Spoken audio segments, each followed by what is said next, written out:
Hello, good evening, good afternoon, and good morning sa anong sulok ng daigdig. Ang pag-usapan natin ngayon ay patungkol doon sa pagka-appoint. Very controversial kasi, kaya paulit-ulit maraming nagbibigay ng opinion. Para sa akin, parang hindi rin maganda na si General Torre. Pero hindi naman sinasabi natin bakit siya, dahil PNPA siya, hindi siya PMA. Pero wala ako nakita na nakalamang siya. Nakalamang siya sa mga ibang senior niya. Wala akong nakita eh. Ang nakita ko lang yung kay JC at saka kay Pangulong Duterte, which is pang politikang action yun, hindi talaga pang sambayan ng Pilipino. So wala tayong magawa. That is the discretion of the President of the Republic of the Philippines. Okay? So, pakinggan natin ang opinion ni Attorney Trixie. Is the appointment of Chief PNP, who is, of course, Nicolas Torre III.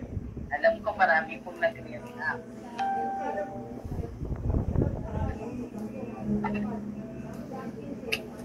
Well, what makes his appointment controversial is that there's a lot of cat here. What makes his appointment controversial is that he is a two-star general. The position of Chief PNP is a four-star rank. The most senior official in the PNP after the chief is General Nartates, who is a three-star general, but he was not appointed.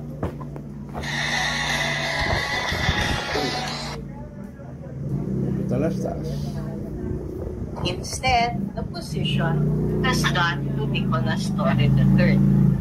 Very controversial given his role in the arrest, detention, and illegal deportation of former President Duterte. Very even more controversial is under questioning in the Senate, he revealed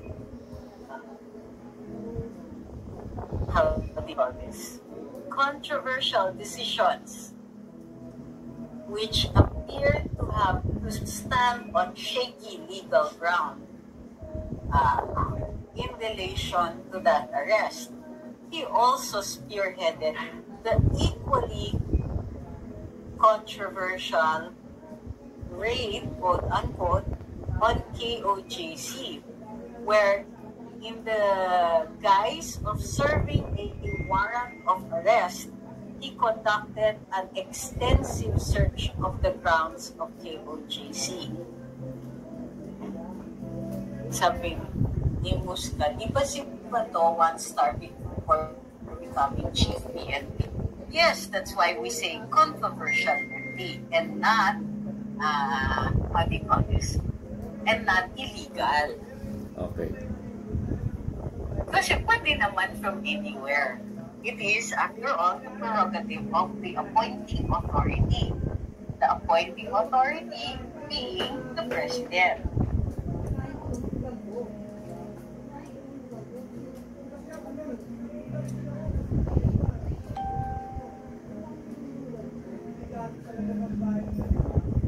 Let me see. But let me double check that.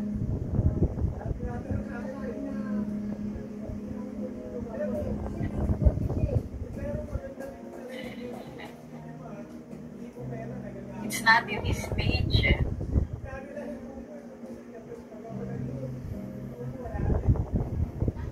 So, but we have to verify kung one-star ba siya o two-star. But like I said, it's not illegal. It is only controversial. Bakit controversial? And in addition to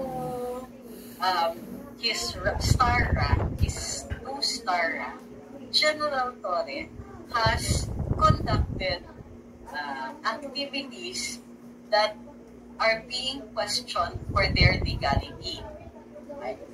For example, the raid on KUJC, which I understand will find its way into a Supreme Court decision soon. In addition to which, of course, the arrest, which may be illegal, and detention also, which may be illegal, and the taking, which also may be illegal, and what appears to be akin to a deportation of former President Duterte, akin to a deportation because he's a Filipino citizen, he cannot be deported from the Philippines. But that is how it appears. Diba? Para siyang traffic. Like, it's like the trafficking of persons, taking a person illegally from his home country to another country. So, it's akin to that. So,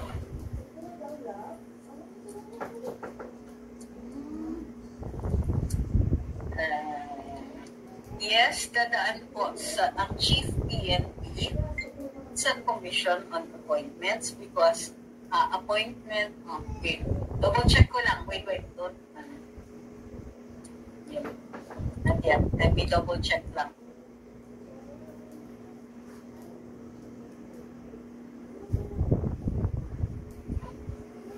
So, habang nagche-check si Juan, medyo hindi ganoon maintindihan ng mga ibang kababayan natin, may hindi. Pero doon sa title pa lang, Junior iniinsulto ang pamunuan ng PMA. Parang may challenge dito, Pero tingnan natin. So, medyo iba. Tingnan natin, Pakinggan natin ulit.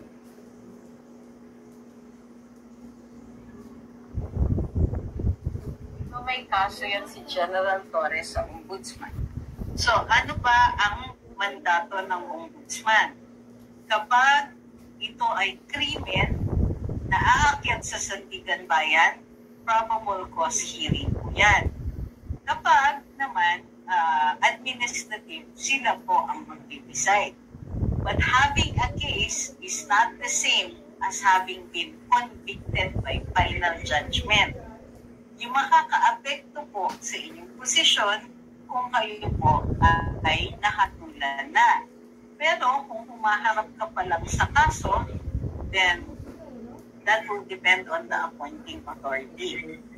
Yes, it does seem very unfair kasi kapag kunaryong appointee na rank and file, hinihinga natin ng police clearance at saka NBI clearance.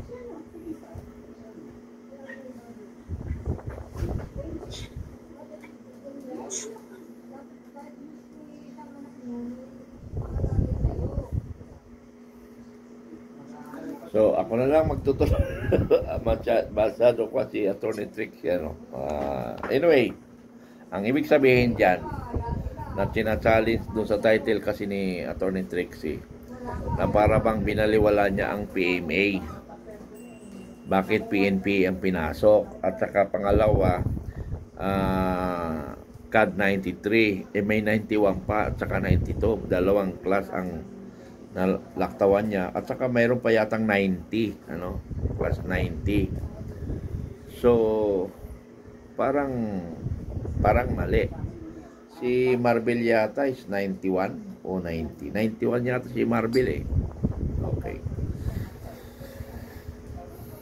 So, wala tayong magagawa. That is the discretion of the commander. Parang katulad ng kay Senador Bato. Kaya na kay Senador Bato, 1-star siya, naging 4-star general. So, ako, para sa akin, wala no question yun dahil prerogative ng commander kung sino ang ilalagay niya. At wala naman siyang pinakita na pampolitikang inaksyonan ni Bato. Kung hindi, nagtatrabaho lang siya bilang isang policemen, ano. So walang controversial kay Senador Bato, pero kay Kwan, kay Senador, kay General Torre, marami eh. At saka marami na kaya lang naman siya sumikat, it because of yung sa QGC nga at saka kay Pangulong Duterte. Pero other than that, wala akong nakita, no? Wala tayong nakita. So wala tayong nakita, pero mayroong kapalpakan ng ginawa sa Samar, na kung saan ay mayroon siyang persona ng grata sa Calbayog City, diyan sa Eastern Command sa Quezon City, may kapalpakan siya nagawa, kaya siya na-relieve. Tapos ngayon, PNP chief. Kiba to wala siyang question sa mga ganun eh. Hindi siya question sa kanyang pagkapulis. Hindi siya questionable sa kanyang pagpapatakbo na politika. Although yung trust nandoon na yon. So, controversial, pero wala tayong magawa. Ibigay na lang natin kay General Torre yung panahon na yon. So, ganun lang. Magantay na lang tayo kung anong magagawa. Pero that is another trigger. Magti-trigger yan na baka mag-alsahan ang lahat na. Bahala na kayo kung ano mag-aalsa. So, bahala na kayo.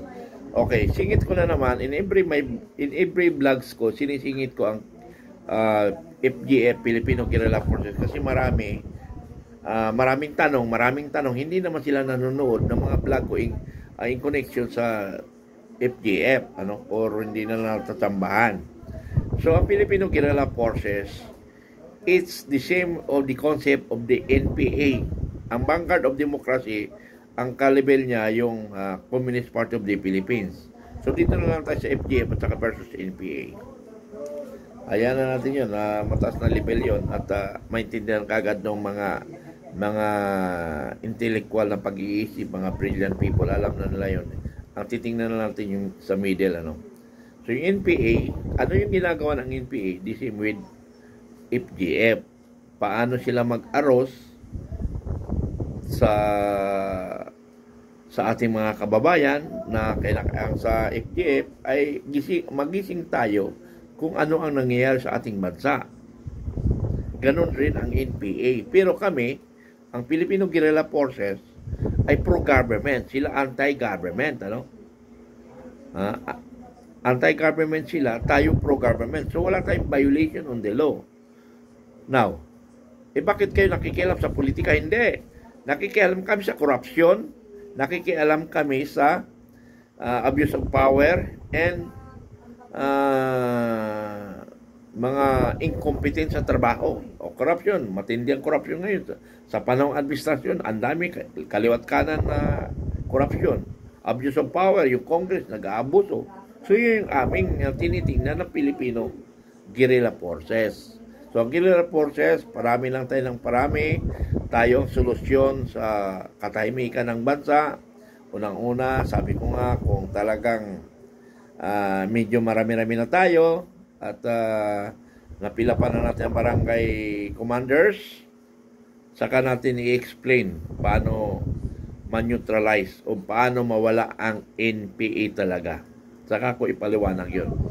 Pero sabi ko nga, as of now, tingnan nyo kung anong ginagawa ng NPA. Sundan lang natin, ganun lang yun, kasimple. Paano mag-organize sila, paano sila mag-convince sa mga sityo, sa mga kapitbahay. Alam natin yan, lalo na yung mga aktivista, alam nila yan. At saka yung mga concern sa bayan, alam nila yan. Yung walang pakialam, talaga hindi nila alam yun. Kasi walang pakialam, kung sarili lang inintindi nila, walang alam yun. Pero tandaan nyo, darating ang panahon, magiging kasangka natin ang NPA. But hindi tayo magiging kasangka para maging komunista ang Pilipinas. Bagkos, poprotektahan natin ang demokrasya ng gobyerno. Pinoprotektahan natin ang gobyerno sa Filipino Guerrilla Forces. Tayo lang yun na original. Tayo lang, Filipino Guerrilla Forces. Hindi yan magagaya ng iba. Hindi yan magagaya. Walang makakagaya yan. because we are the original. Wala na yan. Kahit anong gawin nila. Yan, sila, mga organisasyon, samahan, yan na lang sila, wala na sila. Yan yung kanila eh. O, tama naman, marami organisasyon, iba, mga fraternity, mga ibang organisasyon. Yung ibang organisasyon, pampolitika. Tayo, masabing politika because nakakiling tayo sa Duterte kasi alam ko tama sila. Tama sila. Now, kung paano kung si Duterte na ang nakaupo, anong papel ng FGM ngayon? Tuloy pa rin. Bantay ng corruption, bantay yung abuse of power, abuse of incompetence, yun pa rin ang babantayan natin. Pero I'm sure, sa panahon ni Duterte, kunti na lang yung babantayan namin. Hindi na kami gaano magpuputak. So, ang gagawin na lang namin, we are focused on our organization, palakasin ng palakasin. Strong nga eh. Strong Filipino Guerrilla Forces. Strong FGF. So, ganun lang. Maraming salamat sa mga nagsubaybay. Sana maintindihan nyo FGF. Lumalakas na tayo, dumadami na tayo. Sabi ko nga sa inyo, may mayor na gustong mamuno sa kanyang probinsya, na siya mamuno. At saka mayroon nagkuha na naman sa akin, ito yung sinasabi ko na mayor na buong Luzon, gusto niya sakupin ang buong probinsya niya. Mayroon naman nanawagan sa akin sa parte ng Bisaya na siyang kandidatong dalawang governor, tumakbong governor, pero hindi pinalad, pero dahil sa mga abuso, gusto makiisa. Sabi ko, tuloy natin ma'am, tuloy natin ang laban. Tuloy natin ang laban kung inaapi kayo. Makiisa kayo sa Filipino Guerrilla Forces kasi ang layunin ay para sa bayan at para sa taong bayan. Maraming salamat. Bye-bye. I love you all.